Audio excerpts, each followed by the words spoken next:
Please, Gudrun. So thank you very much, Lisbeth, for the introduction and for organizing this seminar or webinar for us. I will introduce a collaborative work from my colleagues in the Value Mix project on assessment of fairness and market power in food value chains through modeling. It's an interdisciplinary group of people, and I'm here presenting on behalf of them. I'm not an economist, just to let you know in the beginning, but I will try my best to give you an overview of the main results. The Value Mix project, we have 20 participating organizations from mostly from Europe, but also two Asian partners from China and Vietnam.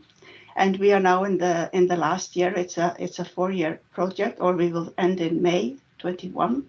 The objective is to provide a suite of tools and approaches to enable decision makers in food value chains to evaluate the impact of strategic and operational policies aimed at enhancing fairness, integrity, and resilience in future scenarios of sustainable food value chains. So quite ambitious. The work in the project is organized as you see here in the figure. We have 4 phases. First, the groundwork analysis going clockwise. Secondly, the phase 2 on case study baseline analysis. Phase 3 on modeling and exploration. And finally, ending with policy recommendation and synthesis. The work is performed through case studies on wheat to bread, dairy cows to milk, beef to steaks, salmon to fillets, and raw tomato to processed tomato.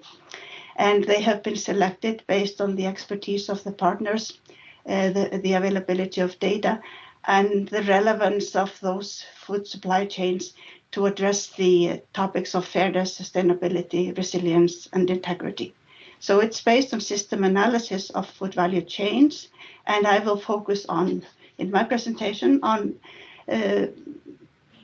some selected work that we have done on fairness, governance, market power, and the simulation model. So the objective of this presentation is to justify the selection of operational indicators of fairness in simulation modeling by exploring the governance forms of food value chains and thus giving insights to agents' decision-making and their interaction. And secondly, to provide evidence of fairness issues in food value chains through economic assessment of market power and price formation in selected case study. And on the right, you see a figure which is a conceptual view of the hybrid system dynamics and agent-based simulation model that we are developing. A hybrid actually refers to that we're using a combination of system dynamics for the financial and material flows, and then agent-based modeling approach for agent attributes and the decision-making. So as a start, the background, there are increasing concerns of opportunistic behaviors and information asymmetry in food value chains, and those having consequences on fair value distribution along the food chain. The directive of the Commission last year on unfair trading practices in business-to-business relationship is aimed at protecting the weaker suppliers, primarily farmers and their organization, but also suppliers of agri-food products which are further downstream, such as small or medium-sized enterprises.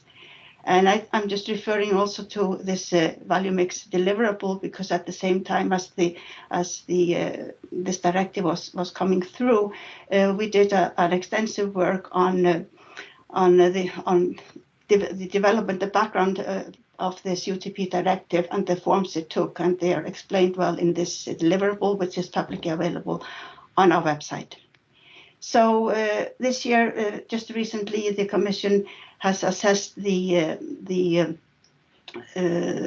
effectiveness of this directive through interviews and surveys with stakeholders, and a very good thorough report, and where the importance of bargaining power is highlighted.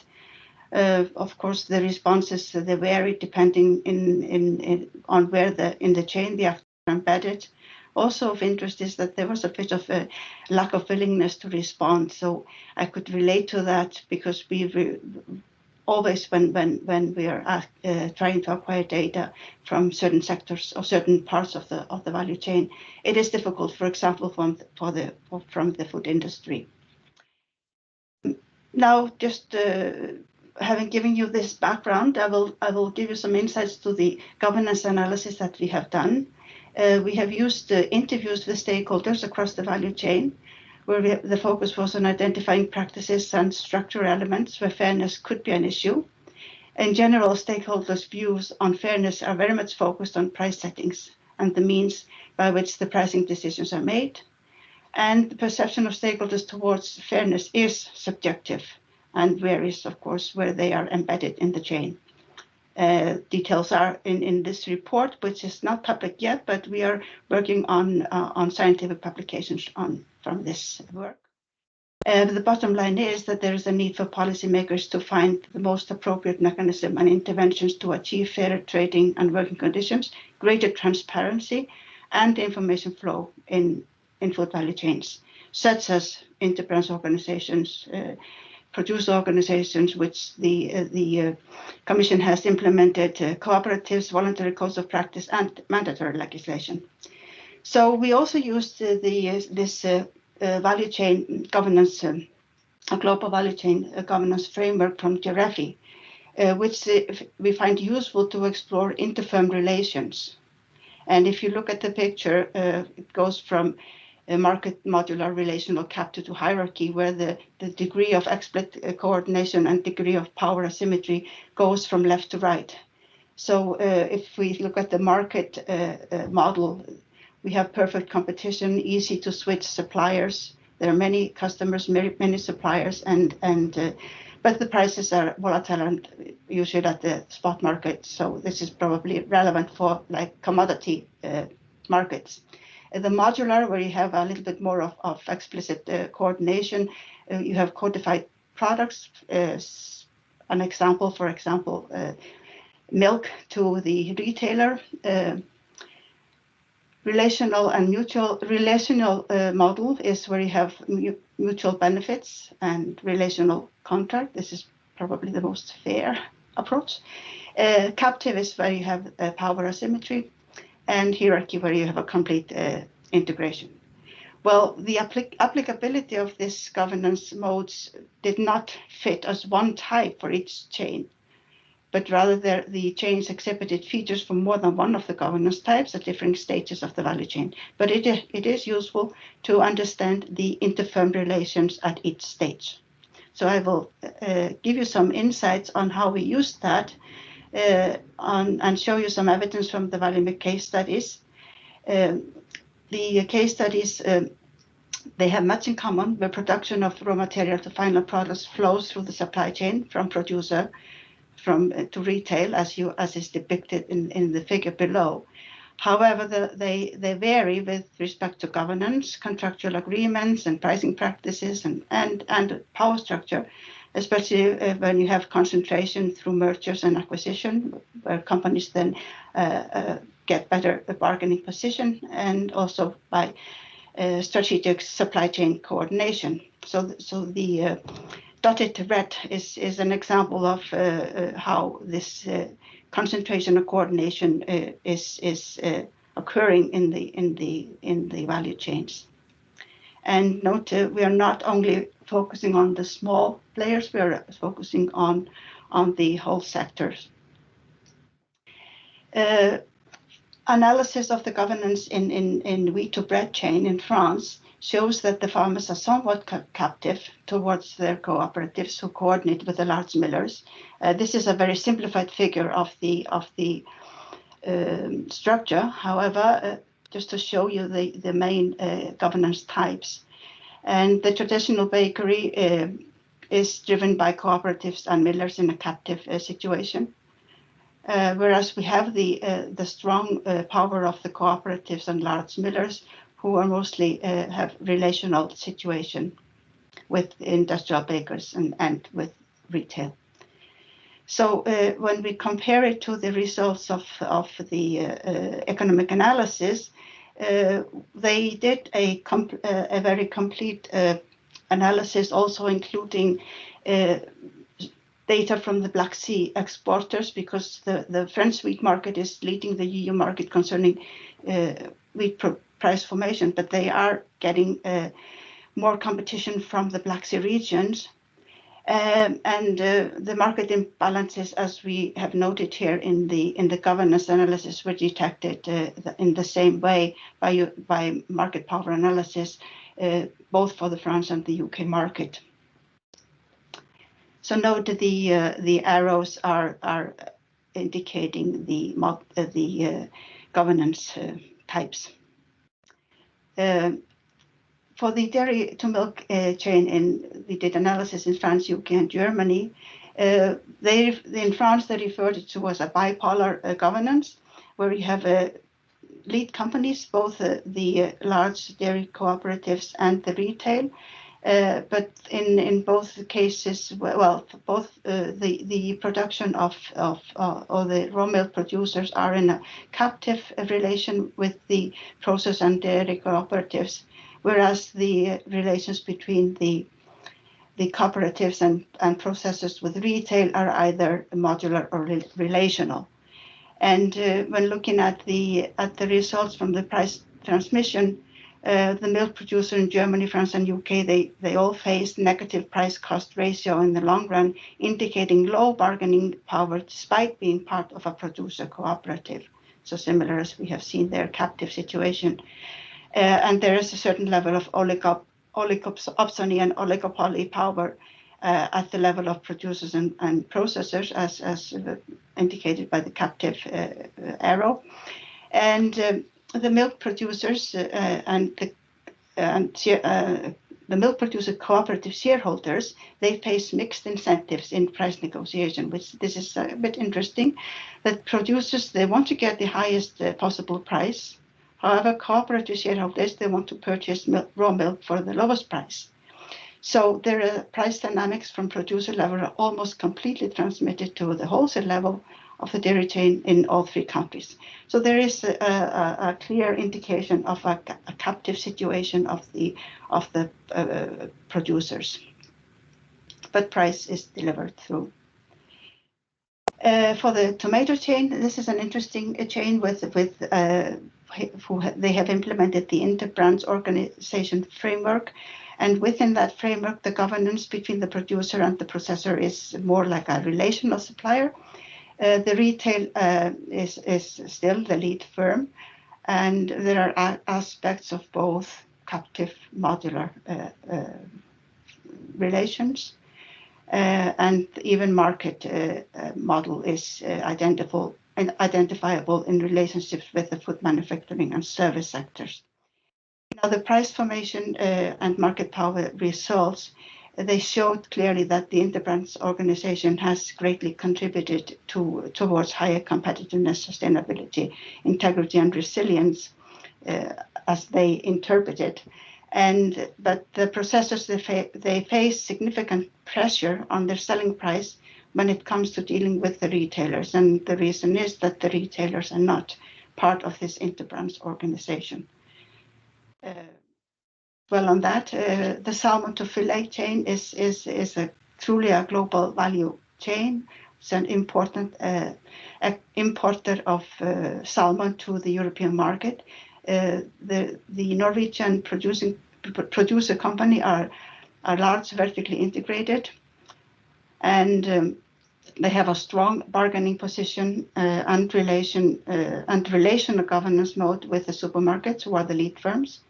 This is a type of hybrid governance structure, which is supported by public-private network and cluster collaboration in Norway. So the producer have a strong bargaining power, and the interfirm relationships can be a range of forms from markets indicated by the dotted lines, relational and captive to hierarchy. The only issue with captive or is the small secondary processors, which may be captive towards retail and may be squeezed with their margins. For the price transmission and market power analysis, the salmon export price of Norway directly influences the price development in the selected EU markets. There are different value chain governance structures in France and Poland. Those are the main importing countries, and they define which actor of the value chain dominates the price formation, where the retailers in France, which have direct contractual relations with the Norwegian exporters, and the processors in Poland, they are owned by the Norwegian company. So there you see a relational contact. However, the results of the market power analysis, they identified low level of market imperfectness, I should say, which we did not expect. We thought that the producers would have a very strong bargaining power, but this could be related to higher cost in the aquaculture production related to current economic, political, or natural events. So to summarize the results from those governance and comparison with economic analysis, the various governance forms and interfirm relations are reflected in the strategic coordination in the food value chains, in agreement with the outcome of the economic analysis. The degree of market power assessed by the Lerner index shows a positive correlation with firm size, and there are considerable degree of market imperfections on the food processing input market, as we could see with the captive suppliers from the producer side. Evidence that the coordination, that the producers tend to have better bargaining power in value chains, which are characterized by strong coordination on the upstream level, like tomato and the salmon case, whereas strong integration of value chains on the upstream can also lead to some sort of market imperfections that usually result in unfavorable positions for producers, as we see the captive farmers in the dairy and wheat case studies. So finally, ending up with the simulation modeling, as I told in the beginning, we are developing a hybrid simulation model of system dynamics and agent-based modeling. And in general, policymakers, they lack the whole chain overview of food systems, and this makes it difficult to predict the effects of policy implementation beforehand. So simulation modeling may be well suited for developing and testing the impacts of policy interventions. Well, food systems are complex adaptive systems, and they're characterized by a large number of interaction and interdependency, which lead to nonlinear and emergent system behavior. And the behavior of the system as a whole emerges out of multiple individual behaviors. So in turn, the actors are constrained by the system structure. But since we're focusing on fairness, the fairness is in food value chains is topical and policy relevant. Thus, we think that there is value in exploring the dynamics through simulation modeling.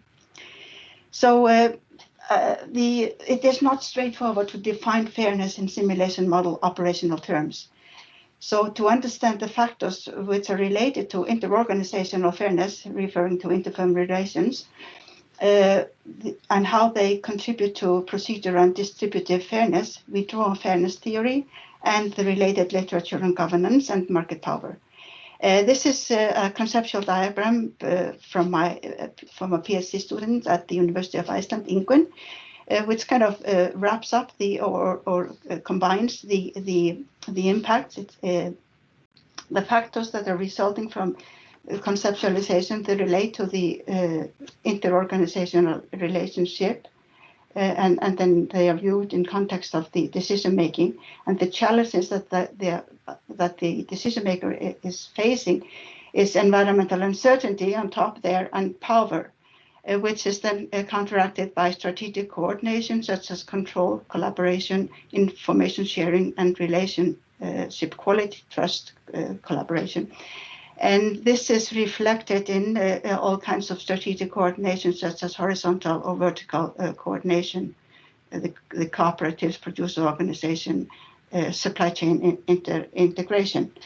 Of course, the decision maker there are external constraints and internal constraints, which influence then the procedural fairness. But the outcome is what is important, and this can be quantified, and relates to the distributive fairness, such as financial outcomes, the profits, and the operational impacts, quality, safety, etc. But having done this analysis that I have discussed on governance and economic analysis, and through this conceptualization, we can decide that we have justified the selection of the quantitative measures of fairness for the modeling, and we will use the gross profit margin as obtained by the various actors in the food value chain as an indicator of distributive fairness. And the degree of market power and bargaining power can be proxies for procedural fairness.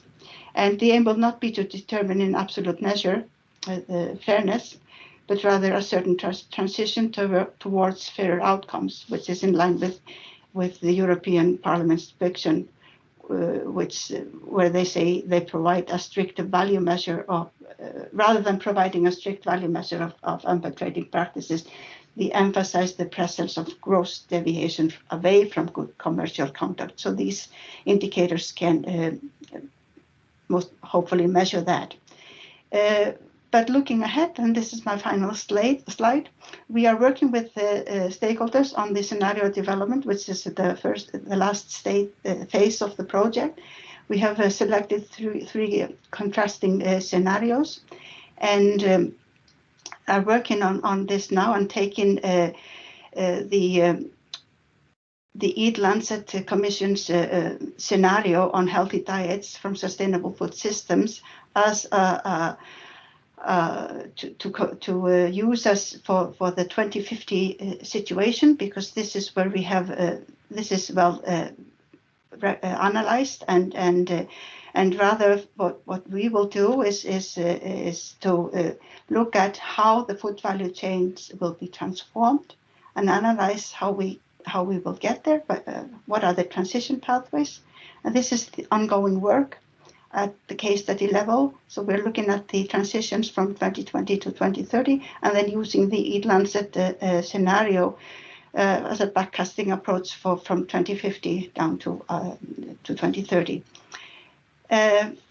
So the simulation modeling examples of how it can be used, for example, what if volume decrease or increase? What if trade barriers are removed? What if the subsidies are removed, or high or low, the world price, exchange rate, etc.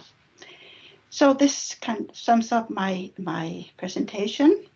I hope I'm within the time limits, and those are my colleagues from IDRI, from University of Bologna, from Prague, from Bologna, from Trondheim in Norway and UK, and the Ammo Institute in Germany. Thank you very much. Thank you also, Gudrun, for your presentation. We have time for a few questions, and I see in the chat that there's a question from Diogo Souza Montero. To you, Gudrun. What measures do you propose to reduce the market power downstream?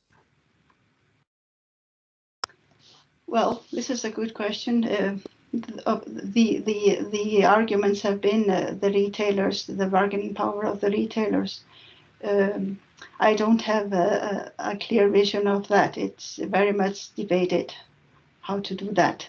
But I think that in the situation as we have it today, we are very much thinking about local and more localized production and the farmers market and smaller retail outlets. I don't know how to implement that, but this is of course what you will discuss in the next presentations, I am sure. Okay, thank you. A second question comes from Eva Hertel-Murka. Can you please explain a bit more how public-private partnerships work in the food industry? Well, if I have been working a lot in the salmon chain, and there you could see that the large companies have all implemented standards and certified by third party, and they are in many instances way ahead in terms of compared to the regulatory measures. So there is a collaboration between the governments and the big industries where on kind of public-private collaboration. I don't know if that answers your question. Eva, does it? Otherwise, there might be a follow-up later on, Yeah, maybe please. through email. Yeah, please.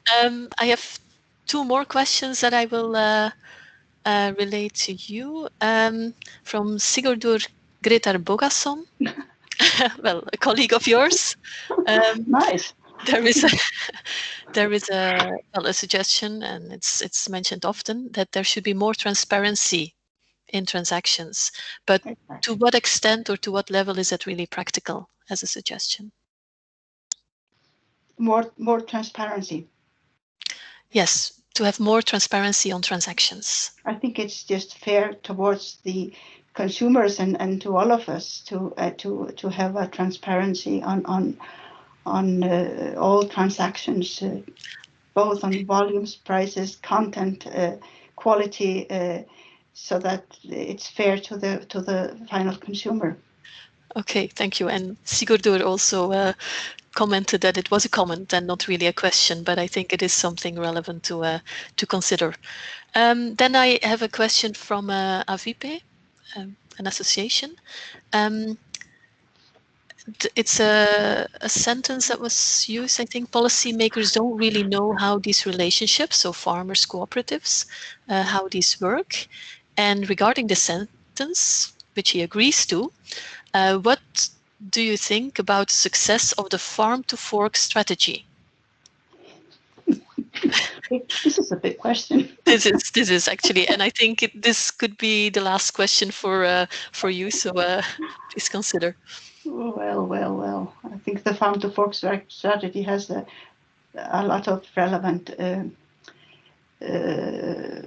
strategies for the farmer, but it's lacking the overall food value chain considerations. Okay, that's a very concise and clear answer to that. Thank you again, Gudrun, for the presentation and also for taking up these questions from the audience. I would like now to give the floor to our second presenter, who is also here. So this is Barbara Tocco, Dr. Barbara Tocco. She's a senior research associate at the Center for Rural Economy at Newcastle, or the University of Newcastle. And she's also project manager of the Strength to Food project.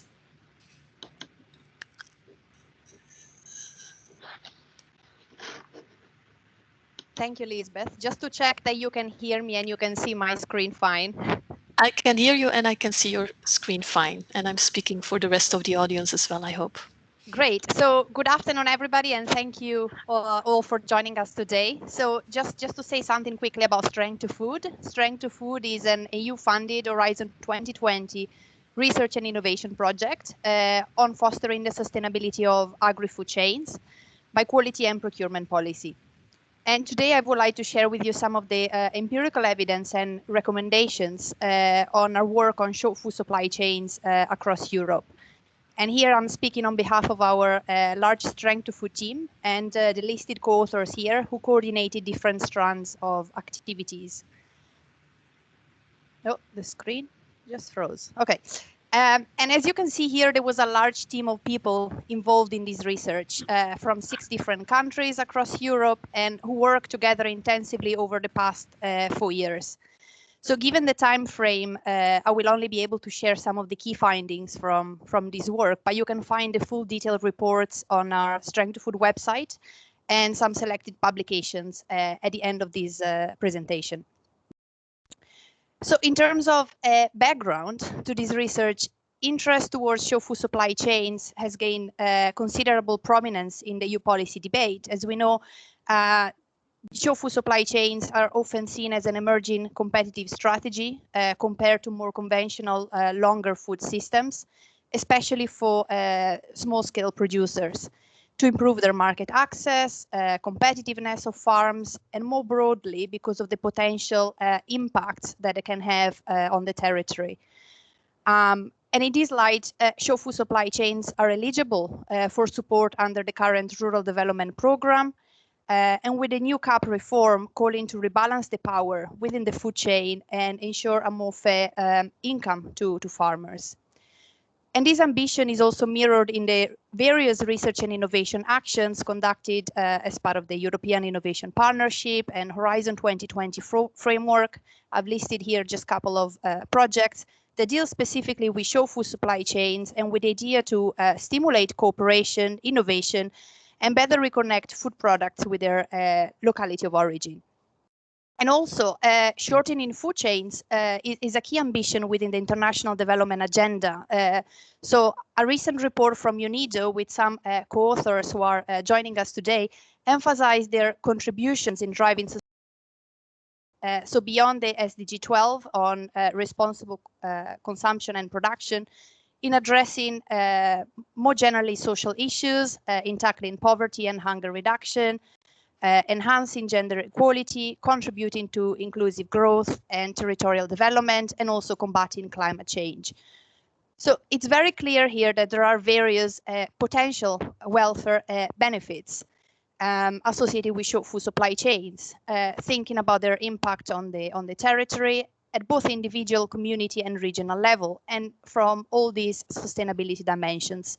So these are some of the major themes and indicators that are typically mentioned, starting from contributions in terms of value added, local multiplier effects, to social capital, better governance and power relations, to a better management of natural resources, and various health and nutritional benefits.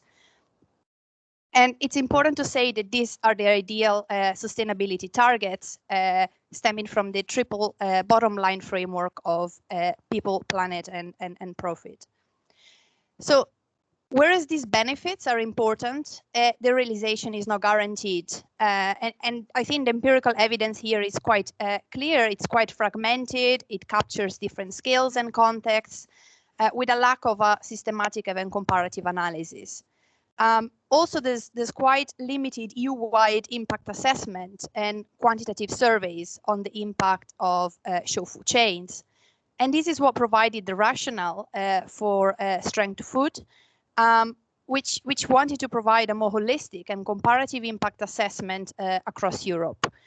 And what we did with combined qualitative and quantitative evidence to try and unravel the complexity of sustainability in these systems. And these are some of the main takeaway messages and things that we try to address in our work. Look at the trade-offs across different sustainability dimensions and indicators, different direct and indirect effects across different actors within the same chain. Thinking about the heterogeneity that characterize different regions, regulatory context, socio-political situations, and especially food cultural aspects. And also different types of organizational governance. So if we think that producers and consumers are involved in multiple market channels.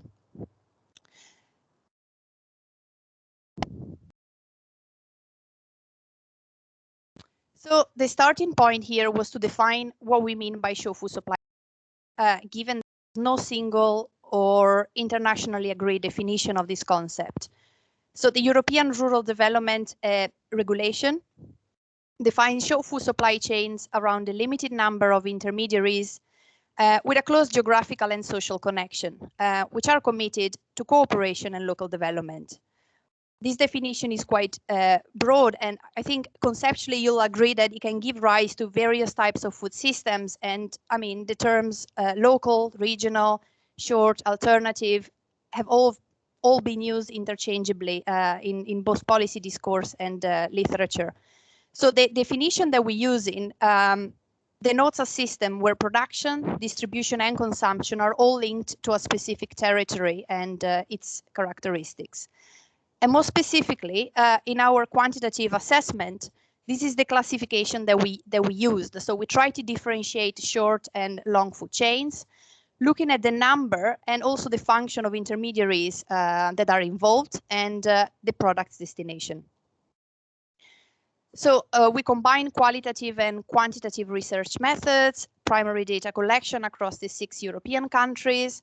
So the qualitative work try to understand the role, motivations, attitudes, and practices of actors for being involved in different initiatives. And we interviewed primary producers and consumers and organizers of initiatives. Today, I will focus on the quantitative evidence, which I think it's more interesting for our audience today, to try and discuss the functioning and impacts of show food supply chains. So we identified 2 product chains per country and conducted various farm and fish business surveys and tried to map different distribution channels that were used in respective supply chains. So these are some of the case studies that we had the pleasure to work with, including farmers markets, box schemes, specialty shops, cooperatives, food hubs, and so forth. And these are the key indicators that we used for the quantitative assessment, looking at the economic, social, and environmental dimensions. In the paper here, you can find a detailed explanation of the indicators and specific formulas that were used for this work. So this is our working sample. You can see here the structure of sales by different distribution channels. So around 52% of the volume of sales was sold through long food supply chains, mainly to hypermarket, and around 30% through show food supply chains. And the most popular channels here were deliveries to retail shops. And I think the interesting aspect to discuss here is the inability of show food supply chains to absorb large quantities of produce. And this is what gives rise to this complex hybridity where producers tend to diversify and combine different types of short and long distribution channels. And moving on to the key findings. So the evidence provides support for substantial economic benefits in terms of price premium and chain added value for show food supply chains. The social aspects are quite moderate, so we find improved bargaining power. This was measured as a self-evaluation, so how producers see their position in the chain, the level of trust, and the relations with both other producers and consumers in the chain. A chain evaluation assessment and gender balance in the distribution process. And however, from an environmental perspective, the indicators depict a more negative picture. We find, with respect to food miles, that here were estimated as the distance traveled by the product. So from farm gate to final consumption. So looking at the transportation journey by the producer to retail, as well as the transportation by the consumer, and carbon footprint. So greenhouse gases in this whole process of transportation. So, but let's look closer, because here we can get a clearer picture on the diversity of distribution channels. So again, starting from price premium, we find that these score the highest on farmers market and pick your own initiatives. However, when looking at other indicators, we find that because of the small share in total sales or also small scale of production, these benefits only had a marginal impact on the overall performance of individual producers. Chain value added was also the highest in the same 2 types of market channels. Bargaining power in the chain also tends to be higher in the case of show food supply chains, and especially in those channels where the farmer has a more direct contact with the consumer. On the other hand, sales to intermediaries and wholesalers exhibit the lowest scores. And when talking to the producers undertaking those surveys, they did mention a sense of exploitation by their intermediaries. Chain evaluation reflected producer perceptions on the attractiveness of the chain. So in the next slide, I will show you a further breakdown of this indicator, but essentially here the results show that sales to retail and to processing may be more attractive channels. Gender equality, farmers markets and on-farm sales display the highest ratio. And this is because of the contribution of women in both sales and distribution processes. And then if we move on to the environmental indicators, for food miles, we find that the highest values are associated to those chains where consumers contribute the most in terms of transportation.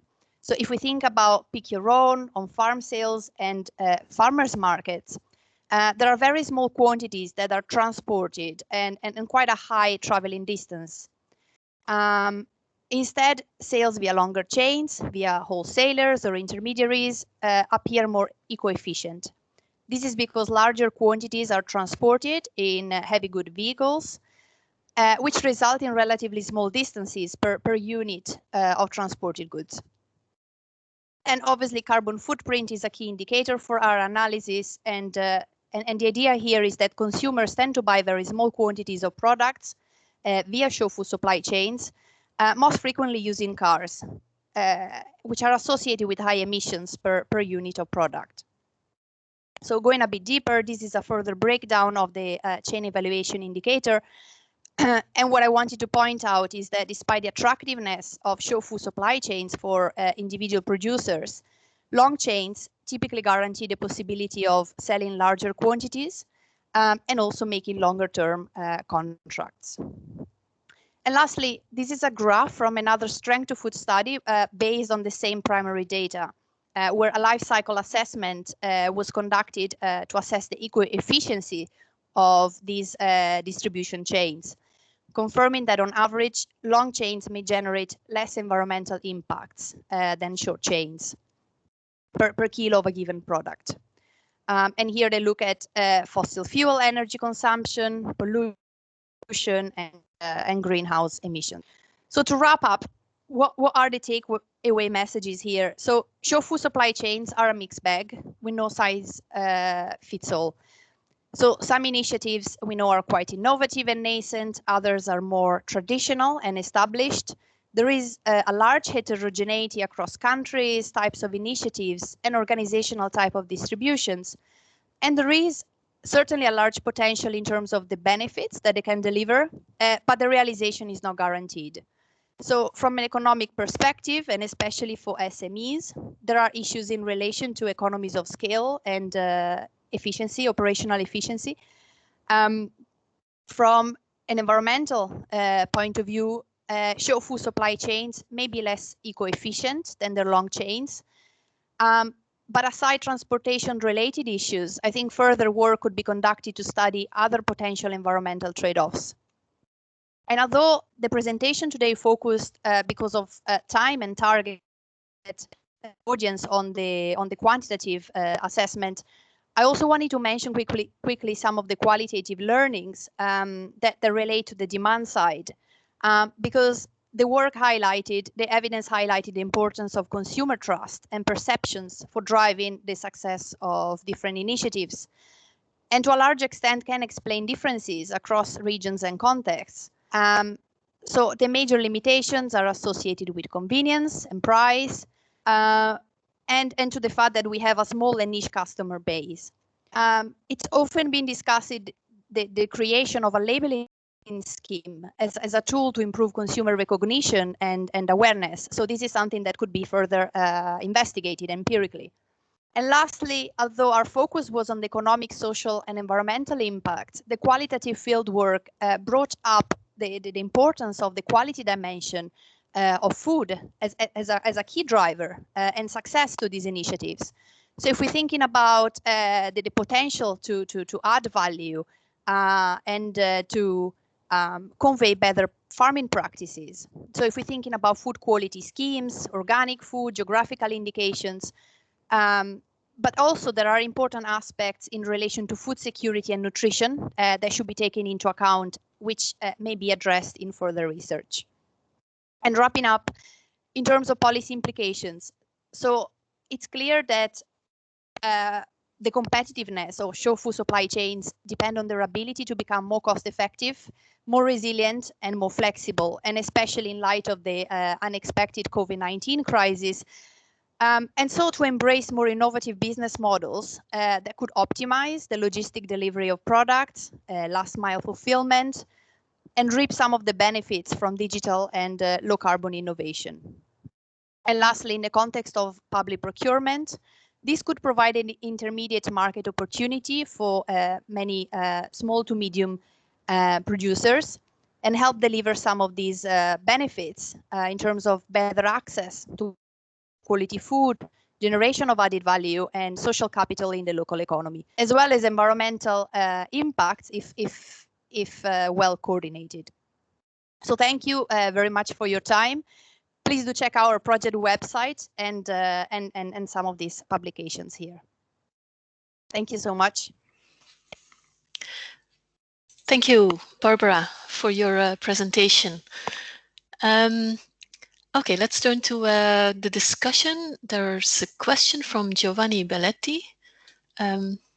Okay, I'll just read it out. It says, Barbara, very risky and an evaluation exercise to associate environmental performance only to greenhouse gas emissions related to transport.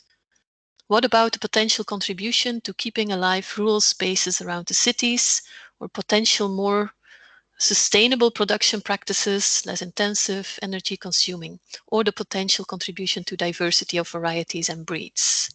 That's quite a long question. Do you have a response? Yeah, I mean, obviously, it all boils down to the selection of indicators. So as I said, we perform both qualitative field work, and that's way more comprehensive because you really had the producers, the consumers, and the organizers going through various types of environmental contributions, public goods, better farming practices. Obviously, here we had to select indicators, and I mean, carbon footprint in transportation seems to be one of the major environmental issues to consider. But obviously, I mean, we talk about packaging, we're talking about food waste. I mean, I agree there are various dimensions that we need to consider here. But obviously, those dimensions that you just mentioned have been also analyzed in other activities of the project. So again, an encouragement to check out our Strength to Food website to see various outputs from other brilliant colleagues. Okay, thank you. A question from Kelly Parsons. Could you say a little bit more about the nutrition/health dimension and what kind of empirical investigation you believe is needed to understand more about that? So I think here what I can refer to is, I mean, it's true, this is what I mentioned, we didn't perform health or nutritional analysis. However, this type of work was done in the context of public sector food procurement for school meals, which is also another key pillar of the Strength to Food project. And there they were looking at the functioning of, I mean, they were comparing different types of procurement models, local versus more long, organic versus conventional, food quality schemes. I think the key message that came out there is that local doesn't necessarily imply more environmental friendly. In terms of nutritional analysis, there's a lot of potential there to carry out the work forward. But again, I think the main implications from our Strength to Food website, from our Strength to Food project, are in relation to public procurement. Sorry, I don't know if they answered the question or. Well, I'm sure that Kelly Parsons can get in touch with you or add a follow-up in the chat if it didn't. There's another question from Diego Souza Montero. Can you explain a bit more what type of label are you proposing to promote sustainability in these chains? And how do you relate it to existing labels already promoted by the EU? Yeah, so first of all, to say thank you, Diego, for the question, and I think this is an important one. So this is just, I guess, linking with ongoing policy discussion. I mean, as part of Strength to Food as well, we looked at recognition and awareness of existing labels, and the evidence is not that encouraging. So I don't know personally if a label on food supply chains would be the best marketing tool or the best strategy. So I guess it's more of an open question. Would it be worth to perhaps test it in a sort of experimental study and see the impacts? I mean, what we looked as part of Strength to Food, we were looking at the degree of success of different initiatives. One of our practitioner partner, Coldiretti in Italy, obviously they have a sort of standardized marketing. So it's not really on the labeling, but it's on the marketing and selling strategy. So they have a more unified approach at the national level, and that seems to work quite well in terms of consumer awareness and recognition.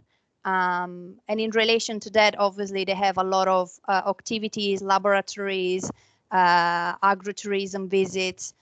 So they're better organized at the national level.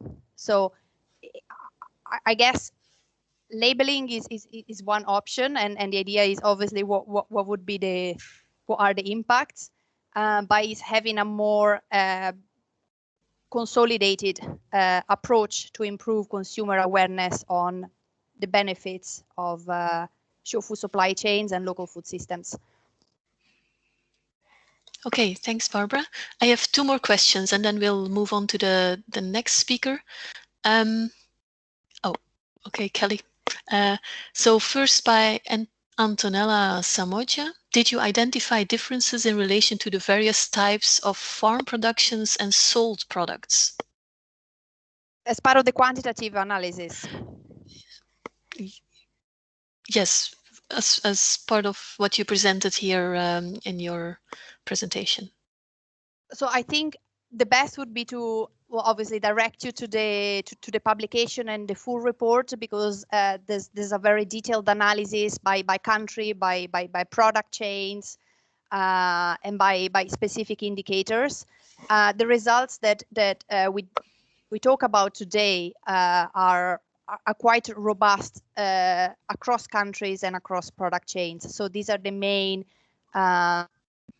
conclusions, I would say. But obviously the full analysis, it's quite more detailed than this. Okay, a question by Marilyn. What do you think about ISO 26030, social responsibility applied to the food chain?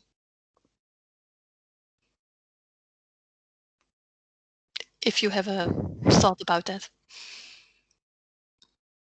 I think it's a very broad question, so I may need to get back to you about this one. Sure, that's a possibility. I mean, maybe that's a general remark to all the participants in this webinar. Obviously, feel free to get in touch with the presenters after the meeting, send them an email, or otherwise get in touch with them to ask additional questions or follow up on the questions that you have raised here. So maybe I'll go to the last question where Kelly Parsons is asking if you could say something more about short food supply chain trade-offs, how you identified and analyzed these.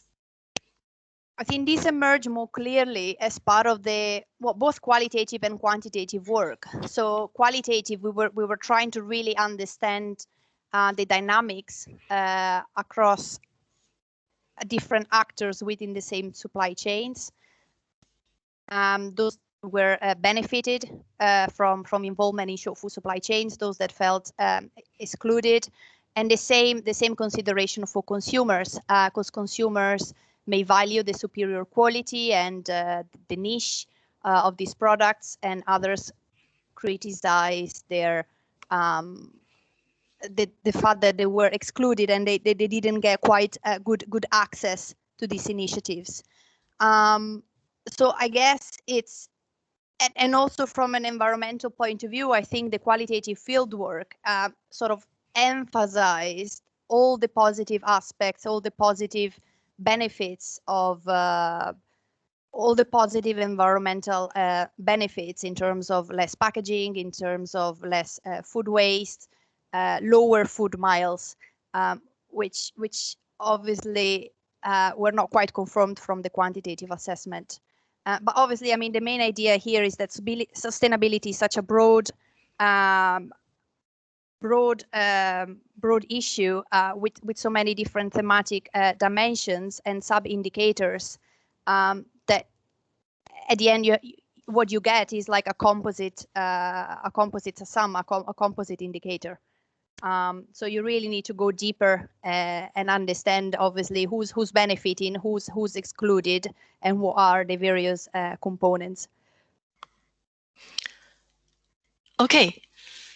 Thank you very much. Thank you, Barbara, for your presentation and for the participants in the discussion also. Let's move on to our third presentation.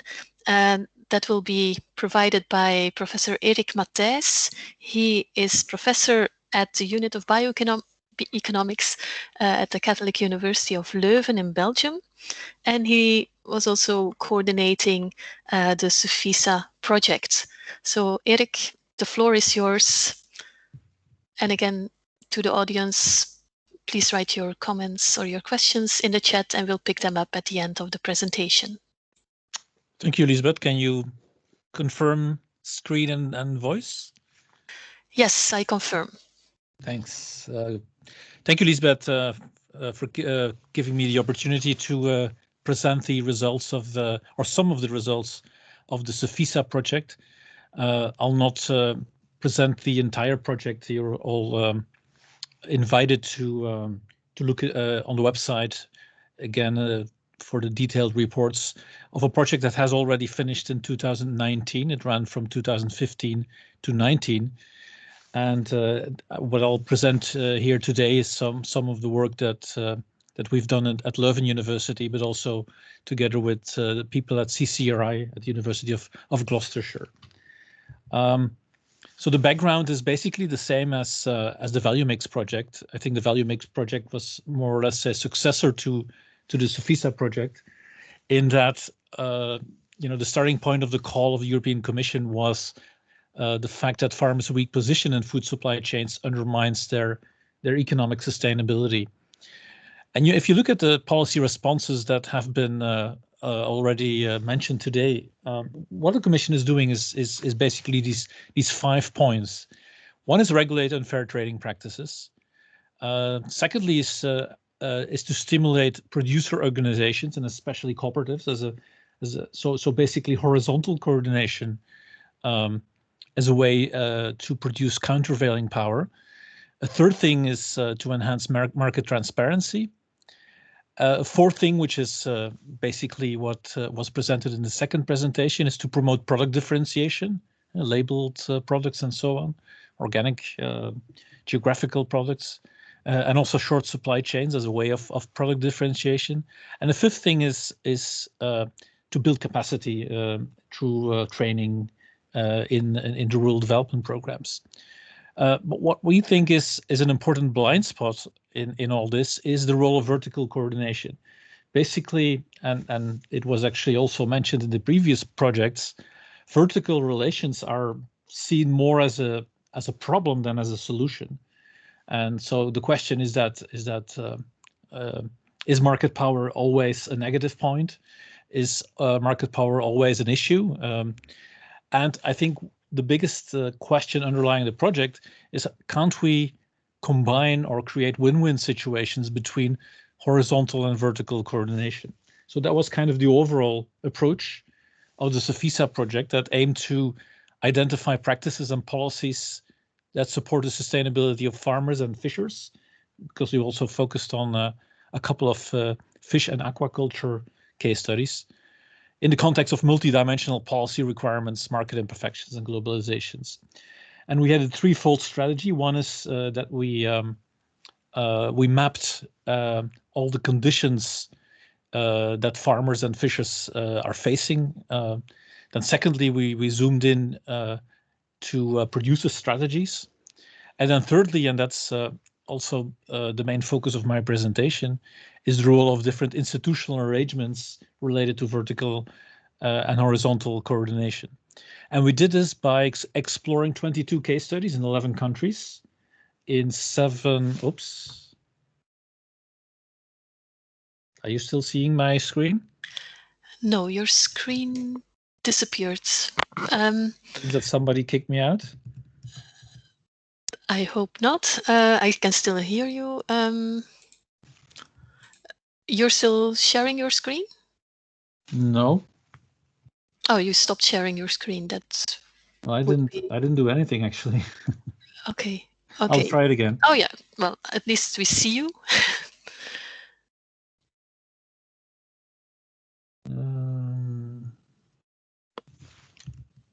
Sorry for that.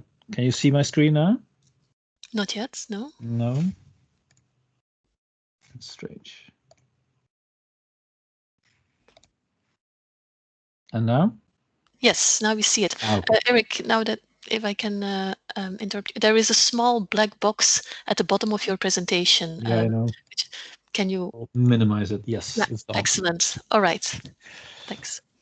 Okay, so sorry. So the 11 regions you can see here on the map covered, of course, the diversity of European farming systems, including UK, Belgium, Denmark, Latvia, Poland, Italy, Portugal, Greece, and also a France, not to forget, and also a non-EU country, Serbia. And so the commodity groups that we were looking at included arable sectors, dairy, fisheries, fruit, meat, and also olives and wine. And I forgot about Germany, who was also a partner, small region here. We had a very, very simple conceptual model that basically reflected our threefold strategy. So looking at the various conditions of each of these case studies, the producer strategies, and the institutional arrangements. What we didn't do is link up to performances. So contrary to, for example, food to strength, we did not or only looked at subjective performance indicators, for example, in relation to institutional arrangements. But I mean, this was not a project designed at testing the hypothesis that one institutional arrangement would be better than another one. It's really more to explore the diversity of what's going on throughout Europe and what are the different barriers and enabling conditions. Now, of course, it doesn't come as a surprise to you that conditions are extremely heterogeneous across farming systems, across countries. And it's also not a surprise that, for example, in the arable and dairy sector, it's volatility, which was mentioned quite most frequently as the most problematic condition, as these are, of course, sectors that have seen a decreased or a shift from minimum prices to income support, resulting in world market prices and volatile prices. But you can see, for example, in the fruit sector, it's problems of market access and demand are more prevalent. In fisheries, it's a regulation which is quite important, and again, these conditions also differ across countries. Now let's focus on the main topic of what I would like to talk about today, which is basically the issue of horizontal coordination. So basically, collaboration among a group of producers on the one hand, and of course vertical coordination along the supply chain, which can be directly with retailers and also or through processors. So basically, we also had a farm survey of more than 2,000 farms across these across these 11 case studies. So the numbers that you see here are definitely not representative for Europe, but just indicative for these case studies. So we made a distinction between collective sales. So collective sales are sales made through cooperatives and producer organizations versus individual sales, which are sales done by private farmers individually through contracting or on spot markets. And as you can see, we also distinguish between different types of buyers. And well, you can see here that actually it's a bit 50-50 all over, but of course we see differences across sectors. For example, the milk sector has much more cooperative sales, whereas, for example, the arable sector has much less collective sales and relies much more on contracts and spot markets. What I'll do next is zoom into two empirical analyses which are still ongoing. They're not yet published. Both papers are still in the making. One is a subset of the farmer survey from the arable, dairy, and fruit sectors, a subset of 1,700 farmers, to explore the prevalence and the advantages and disadvantages of various institutional arrangements. And the second empirical analysis is a Leuven-based analysis based on an even smaller subset of Belgian fruit farmers, 96 of them, in which we explored farmers' preferences with respect to institutional arrangements using a discrete choice experiment. Turning to the first empirical analysis. Well, first of all, we categorized different institutional arrangements in 4 clusters, 2 collective ones. One is producer organizations that are not cooperatives. The second one are cooperatives. As you can see, they're quite prevalent in the dairy sector. Then you have spot markets, and the fourth one is forward contracts. You may ask yourself, how is it that so many forward contracts are part of the dairy sector? Well, that's probably because we have a UK case study that was on dairy and in which there are hardly any cooperatives operating. So again, these are not representative figures for Europe, but these just reflect the realities of the case studies. And well, since small producers is also the focus of this webinar, I took out the numbers in terms of farm size as an imperfect measure number of hectares as an imperfect measure of farm size. And what you can see here is clearly the following. You can see that large farmers are more likely, and so this is the share, so it adds up horizontally to 100%. So if you look at forward contracts, most of them, more than half of forward contracts in our sample, are done by very large farmers, whereas you can see that small farmers rely much more on spot markets, and whereas producer organizations and also cooperatives tend to be also more on the larger size rather than the smaller size. So that's already an important indication that the access to different institutional arrangements obviously is different by farm size, and of course this correlates to different country and sector situations. So this definitely can be more detailed, but it's already a remarkable observation. So we did ask for on Likert scales. We asked for how farmers perceive the main institutional arrangements in which they were involved in, and I just here you can see the five attributes. We asked for more attributes, but these were the ones that were significantly different from the base outcome, which is the cooperative one. So this was done through a multinomial logit with cooperative as a base outcome. And what you see here are the coefficients from the multinomial logit. And what you can see here in a very rough way is that cooperatives perform better in terms of providing price stability than these other arrangements.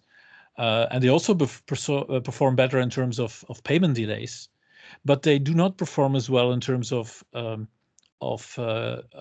price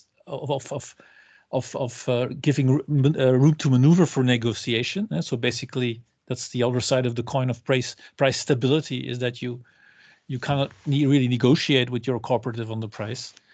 And they also perform not well in terms of transaction costs. And overall, farmers tend to rate cooperatives at a lower level than the three other institutional arrangements.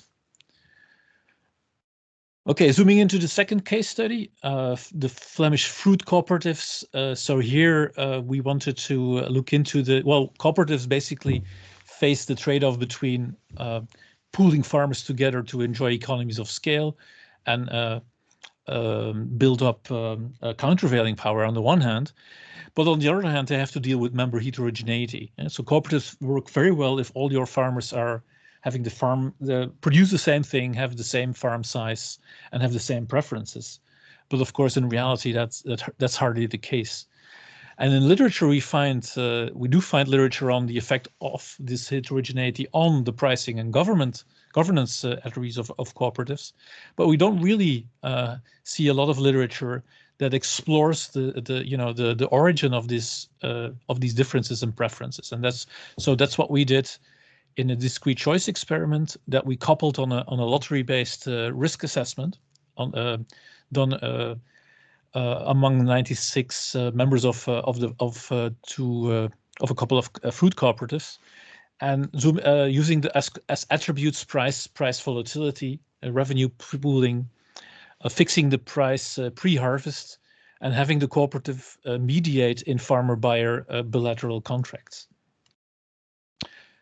Now, this is just to show you that we did an actual high-level regression analysis, but I'll not use this table. I'll just go straight to the results. Some interesting results is that risk-averse members have a lower preferences for limited price volatility than others, and they have a higher preference for mediation. We also could establish that members owning cold storage cells prefer high volatility more than others, which makes sense because they can speculate better on higher prices than those without storage facilities. Members that do participate already in price pooling, they dislike high price volatility more than others. That also makes sense.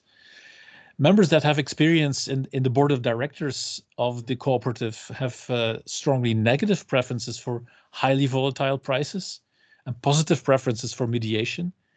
Qualitative survey also indicated that, of course, they have better access to mediation because they are on the board of directors. So they're closer. They have better access to the traders of the cooperative, for example. Long-time members have higher preferences for limited and high price volatility over constant prices, and they dislike revenue pooling more strongly. And so there was actually quite a strong result. That is that Belgian fruit farmers are not very willing to pool risk in terms of pooling revenue, which is very unlike many, for example, Italian cooperatives where price pooling is the standard. And the last point is that two last points is that members whose farms are located further away have a higher preference for mediation, and members owning larger farmers prefer mediation less, probably because they have own capacity to do the mediation themselves.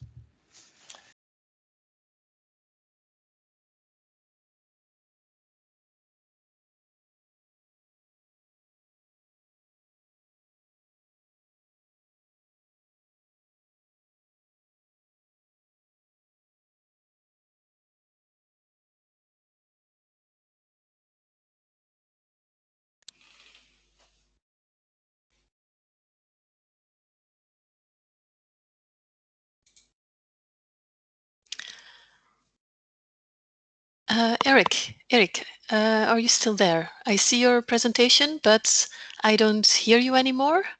And I see in the chat that there are some others with a problem as well. Maybe you accidentally muted yourself. Well, somebody requested actually the control, so. And you granted it. And I lost okay. No, I didn't grant it, but I lost control. Okay, but you're back now. I can hear you. So I think we lost you from the start of the discussion. So of the discussion, yeah. Okay, I'll go again. Yeah. The interdependence of video calls. So the central argument of the policy-making community in Brussels would go like this. It's because of high asset specificity at producer level. Farmers that are highly specialized and that have highly specific investments. They're basically locked in, and they're even locked in more when their products are perishable and they don't have any means to stock or store or process those products themselves. That's actually the fundamental reason why they have a problem of not enough market power. And so the preferred solution, Brussels solution, if I may say, is to stimulate collective action in the form of producer organizations and cooperatives, either to forward integrate into processing, which of course you see largely in dairy processing, and or to build up countervailing power against buyers and retailers. Now, the problem with that is that, well, first of all, there is a theoretical issue of what is called double marginalization.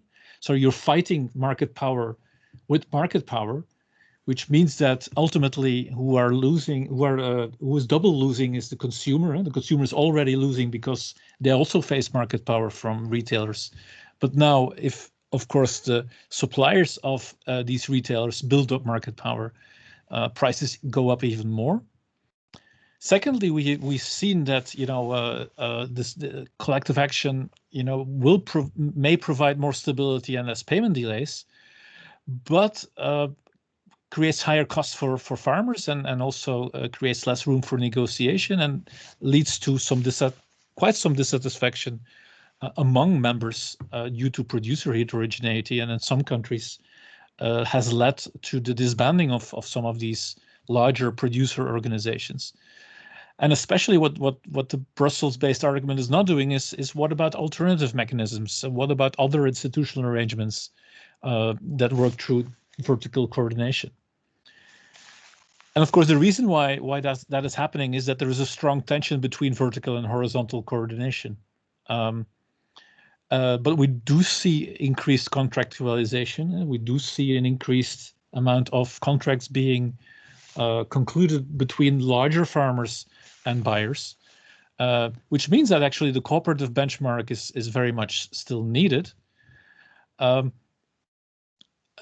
But the key challenge for collective action is to deal with this member heterogeneity on the one hand, and on the other hand, what the horizontal coordination cannot do is good supply management. And I think this is of course the benefit of vertical coordination. In strong vertical coordination, you can adapt to demand better than when there is weak vertical coordination and where you completely rely on market mechanisms.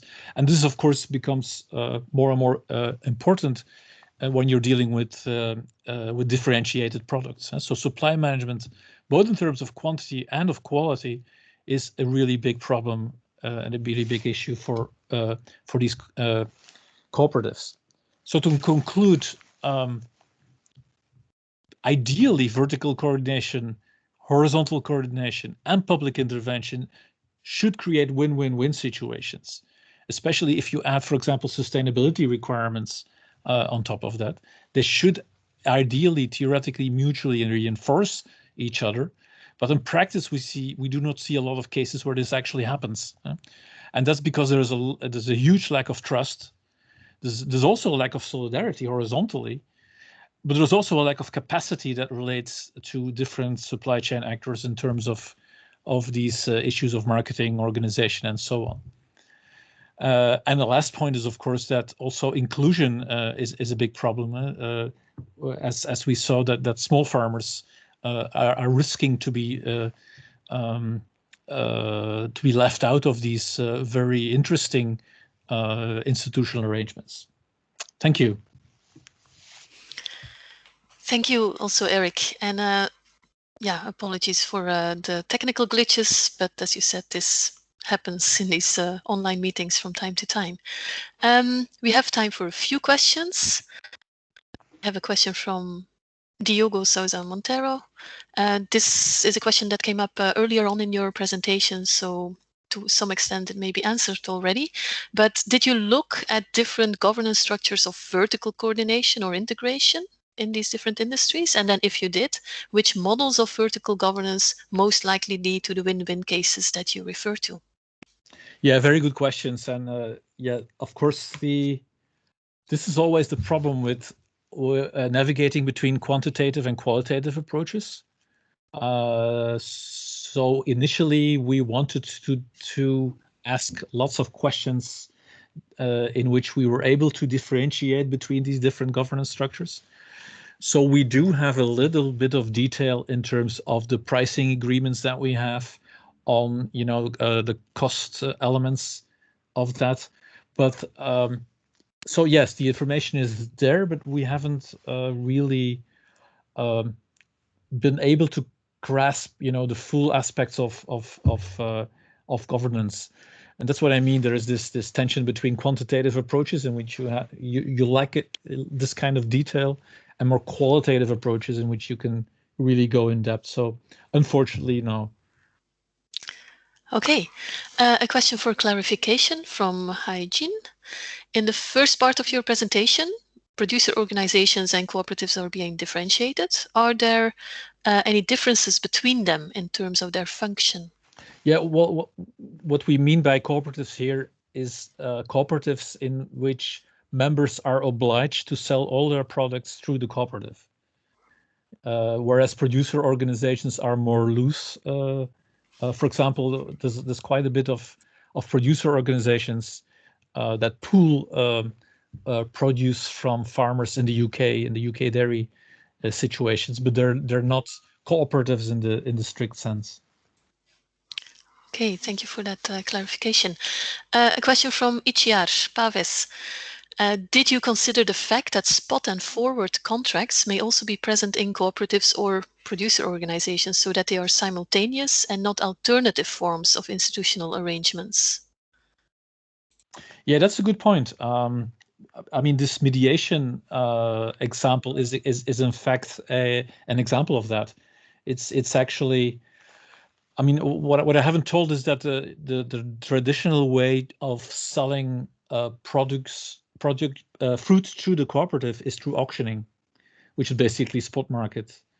So it's really what I was referring to is a relationship between the farmer and the first buyer, which is in this case the cooperative. But indeed, the cooperative itself can also act on spot markets and have forward contracts with retailers, for example. Yeah, and so this is probably also where good cases may exist, where some cooperatives do collaborate with retail chains in win-win situations. I'm sure they that kind of cases in which vertical and horizontal coordination is being combined does exist. Okay, thank you. I have a final question then, because we're running out of time, from Dan Marius Wojcilas.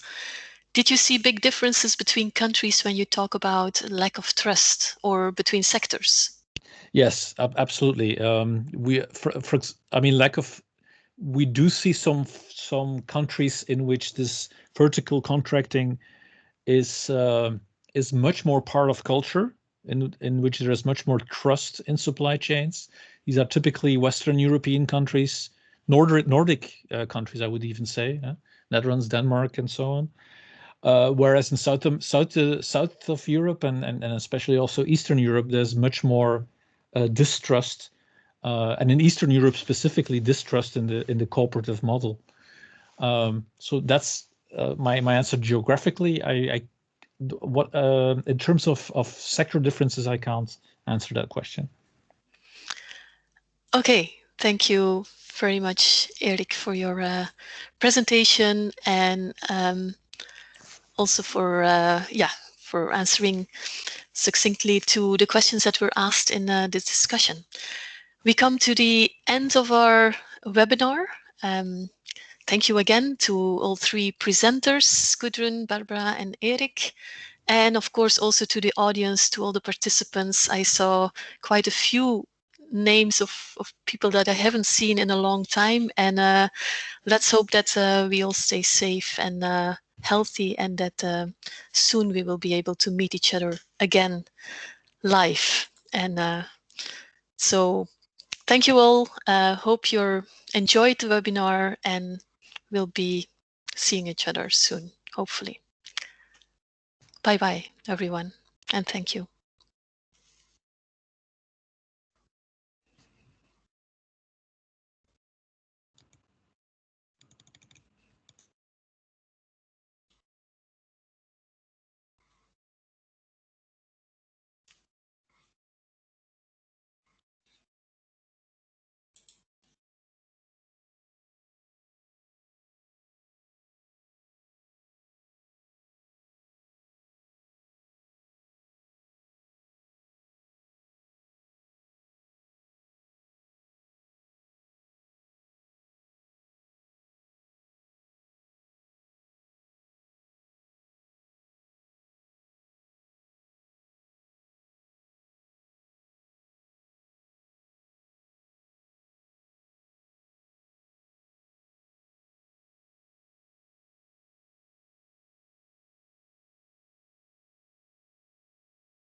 We can all stay safe, beat this pandemic, and our lives can go back to normal. Keep washing your hands, wear your face mask, disinfect your surroundings. If we stick to the plan, stay conscious, stay positive, we will stay safe.